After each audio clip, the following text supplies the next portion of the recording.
Parashat Balak, vidéo numéro 3. On dit que Balak a compris que pour lutter contre Israël, contre le peuple juif, ce n'est pas l'arme qui va le gagner, c'est utiliser l'arme du juif. L'arme du juif, c'est la parole. Et donc, il envoie à Bilham, il lui dit « Je veux que tu maudisses le peuple juif ». Et il dit une phrase intéressante, « Ki yadati » car je sais. « Et asher tevarech mevorach » ce que tu es béni est béni. Ce que tu bénis est béni. « Va asher ta'or yu'ar » et ce que tu maudis sera maudit. Il y a une grande discussion. Alors, tout le monde se pose une question. Comment est-ce possible que Bilham, on peut dire un des plus grands Réchaïm du Tanakh, de la Torah, il a une force, il peut bénir, il peut maudire. Comment est-ce possible? Alors, en réalité, le Even Ezra dit qu'il n'avait aucun pouvoir, seulement c'était quelqu'un un astrologue, on peut dire un peu, il avait quand même un peu des forces de prophétie offertes, cadeaux que Hachem lui a donné. Donc, il savait, celui qu'il savait qui allait être riche, il le bénissait, c'est-à-dire, au fait, il connaissait le futur, et il le bénissait. Et les gens disaient, ah, t'as vu, c'est grâce à la bénédiction. Et l'inverse, quand il voyait que quelqu'un, d'après son mazal, d'après son destin, il devait de toutes les façons perdre son argent, ou une maladie, il le maudissait, il disait, les gens voient, tu vois, il a une force. Le Rach Chaim HaKadosh lui dit qu'il n'avait pas de pouvoir de bénir, et la bénédiction était utilisée, sa bénédiction, sa force de bénédiction, c'était comme le Even Ezra nous dit, comme il connaissait le futur, il avait certains pouvoirs de connaître le futur, donc il faisait croire qu'il bénissait, mais il avait quand même ce pouvoir de maudire, comme il est mal, il aura le pouvoir de maudire. On va expliquer dans le cours prochain, c'est quoi ce pouvoir de maudire, c'est quoi la bénédiction, mais là, ce qu'on va s'appuyer, c'est sur sur ceux qui pensent qu'en vérité, et c'est comme ça apparemment dans beaucoup de Midrashim, que Bilham avait, oui, une force de bénir. Ce n'est pas une erreur, c'est pas comme le Rach Chaim HaKadosh veut dire, bien que le Rach Chaim HaKadosh, c'est une personne, on ne peut pas discuter avec lui, mais ceux qui ne sont pas d'accord sont du même niveau de Rach Chaim HaKadosh et ils disent que non. Qu'il avait, oui, un pouvoir de bénédiction, mais c'était quoi ce pouvoir? Comment c'est possible? Alors c'est basé sur un cours que j'ai entendu de Rav Reisman, c'est au fait basé sur le Khatam Sofer et Rav Yonatan Aibeshitz, deux des grandes personnalités du judaïsme, qu'on peut dire que non seulement ils étaient des dirigeants du peuple, mais aussi en matière de Kabbalah, comme on dit nous, on peut deviner en Kabbalah. Mais eux, ils comprenaient, ils voyaient, si on peut dire les choses, et ils disent que oui, il avait, oui, un pouvoir de bénir. C'est possible que c'est un pouvoir que Hachem lui a donné. C'est pas c'est possible, c'est Hachem lui a donné ce pouvoir. Mais il y a une grande différence entre le pouvoir de bénédiction de Bilham et le pouvoir de bénédiction d'un tzaddik, de Moshe Rabbeinu, ou de toute bénédiction qui provient de la Torah. Et il commence par le kishouf. C'est quoi la sorcellerie? C'est vrai qu'aujourd'hui, ça n'existe pas. Et on a tendance à dire que c'est du baratin, mais il faut savoir que le Rambam, lui, nie toute l'existence de tout ça, mais la majorité, la grande majorité des Rishonim et des Acharonim disent que oui, ça existe. La sorcellerie. C'est vrai qu'aujourd'hui, il y a moins, parce que la force du mal est atténuée. Elle est atténuée parce que grâce à nos mitzvot, il faut savoir une chose, ce que les mitzvot qu'on fait à travers les générations, la Torah qu'on étudie à travers les générations, ça élimine le mal. Et la mitzvah, c'est l'éternité, c'est-à-dire ça élimine le mal pour l'éternité. C'est la raison pour laquelle, ou petit à petit, le Mashiach viendra, parce que tôt ou tard, le mal sera éliminé. Chaque mitzvah qu'on fait, si on veut, on abîme, on détruit un peu du mal. Donc la force du mal aujourd'hui, elle est beaucoup moins puissante que dans le temps. Il y a beaucoup plus de fautes, malheureusement, c'est vrai. Mais la Toum'a dans le monde, elle est moins forte. Les mazikim ont beaucoup moins de force. C'est pour cela qu'il y a aujourd'hui beaucoup moins de possibilités de sorcellerie. Il y a beaucoup moins de ce qu'on appelle les mazikim, les démons, qu'on voit dans le temps. Quelqu'un qui sortait la nuit tout seul, il pouvait se mourir, il était blessé. C'est pas de l'imagination. C'est des choses qu'on voyait. Aujourd'hui, ce n'est pas comme ça. Parce qu'aujourd'hui, il y a beaucoup moins de mal, la sorcellerie n'existe pas. Mais la sorcellerie existe.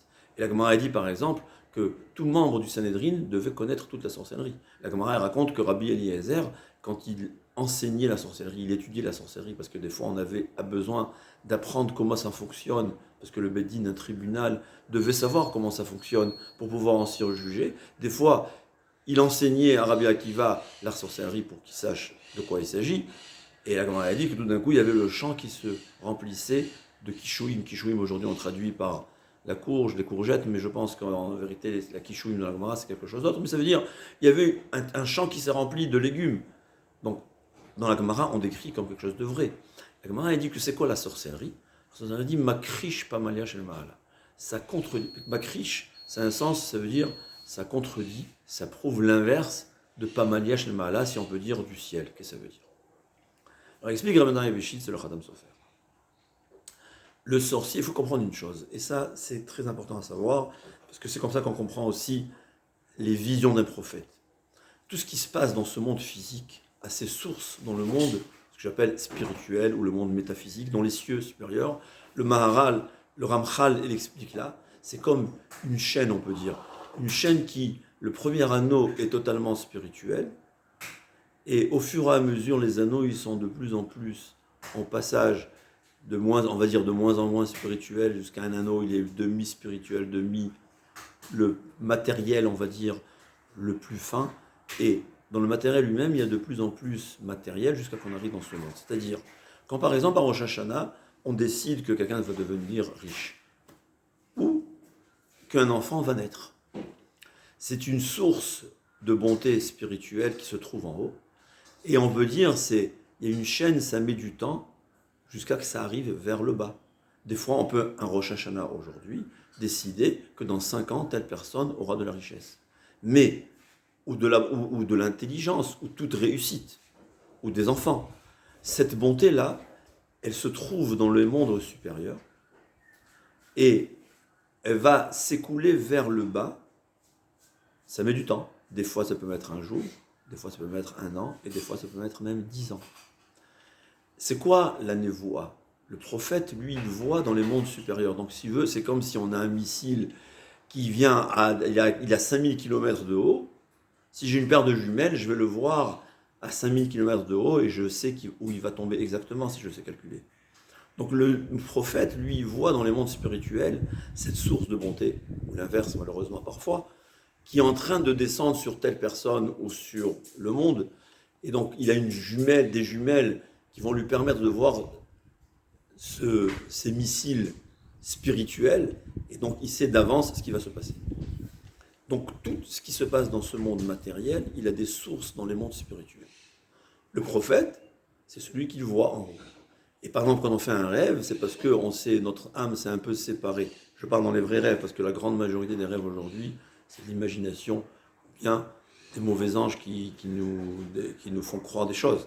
Mais les rêves qui sont la prophétie, c'est-à-dire l'homme, comme il est un peu, on va dire, son âme se détache de son corps, il est capable de voir dans les mondes spirituels les sources de ce qui va se passer dans quelques jours, dans quelques ans.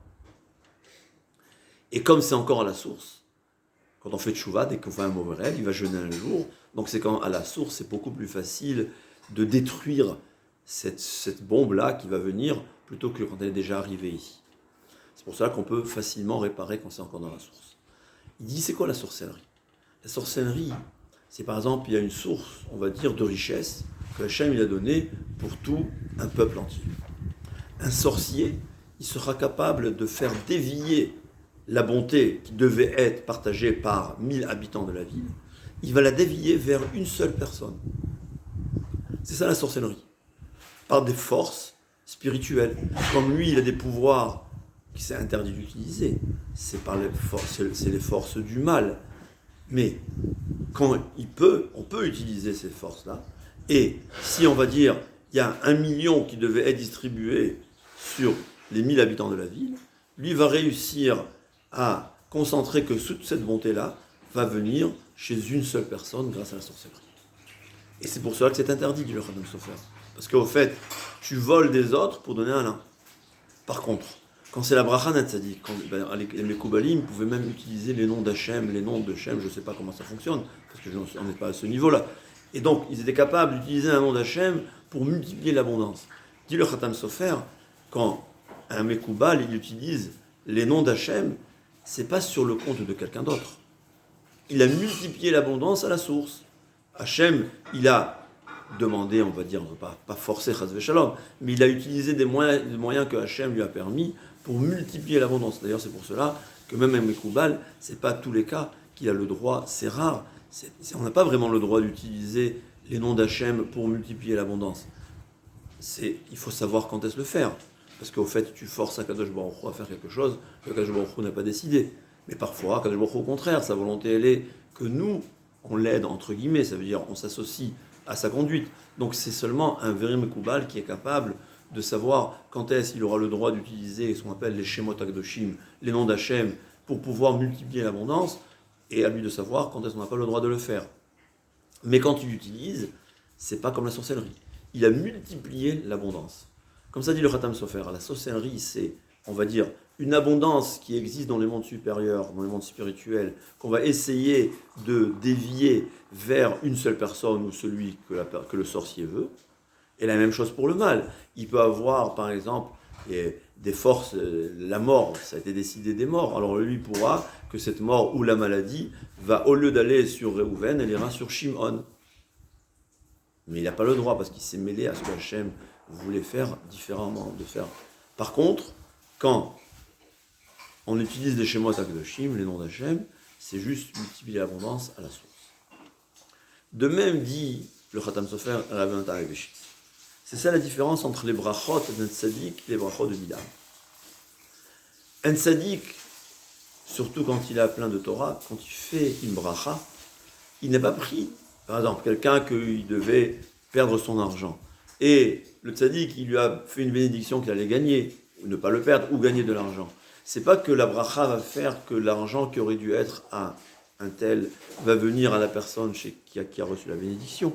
C'est au contraire, Akadosh Baruch Hu va donner de sa source infinie une nouvelle bracha à la personne qui a été bénie. Si quelqu'un il était malade et le Rav il a béni, eh ben, Akadosh Baruch Hu va transformer le mauvais décret, le changer en un bon décret, il va avoir de la vie.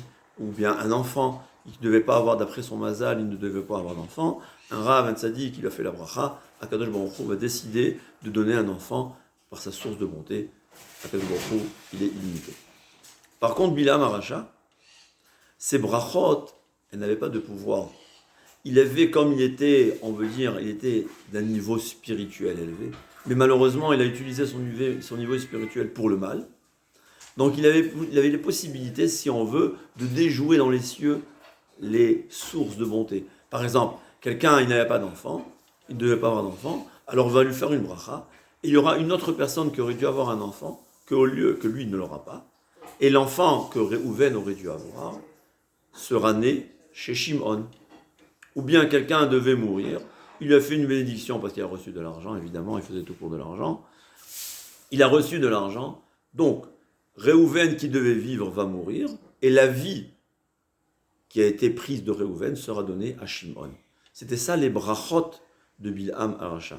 C'est pas qu'il avait un pouvoir de faire une bracha, il avait un pouvoir de dévier la bonté d'un tel à un autre, ou l'inverse. Mais toujours c'était sur le compte de quelqu'un d'autre, et ça c'est totalement assourd. Par contre, la bracha d'un tzaddik, c'est la source infinie d'Akadosh Baruch Hu qui sera multipliée. Voilà, Akadosh Baruch Hu peut donner la vie à quelqu'un qui devait mourir. Mais Bilham, il était obligé de prendre la vie d'un tel pour la donner à un autre. C'est ça la différence entre Bilham et les autres. C'est ça le pouvoir, c'est-à-dire, comme le Rachaim Akadosh, il ne comprenait pas comment c'est possible que Bilham avait un pouvoir de bénédiction. C'est vrai, c'est impossible. Parce que le Rachaim Akadosh, lui, ses bénédictions, c'était la source d'Akadosh Baruch Hu. Il était capable de renouveler la bonté d'Akadosh Baruch Hu, de rajouter dans la bonté d'Akadosh Baruch Hu. Et ça, c'est évident que Bilham n'était pas capable. Mais il vient nous dire le Khatam Sofer que Bilham, lui, il a oui une autre force. Il a cette force de pouvoir dévier la bonté de A à Z, ou même faire vivre quelqu'un, mais c'est sur le compte de quelqu'un d'autre qu'il aura tué. C'est ça. Et ta cher tevarech mevorach vater cher taor yurar. Ce que tu bénis est béni. Mais c'est sur le compte de quelqu'un d'autre, et c'est assourd de le faire. Par la Torah, par la Tfila, c'est Akadosh Baruch Hu qui nous donne de sa source qui est illimitée. Ce n'est que du bien. Et bien, dans le cours prochain, on va expliquer c'est quoi la force de la malédiction. On va Asher Taor Yuar. ce que tu es maudit est maudit.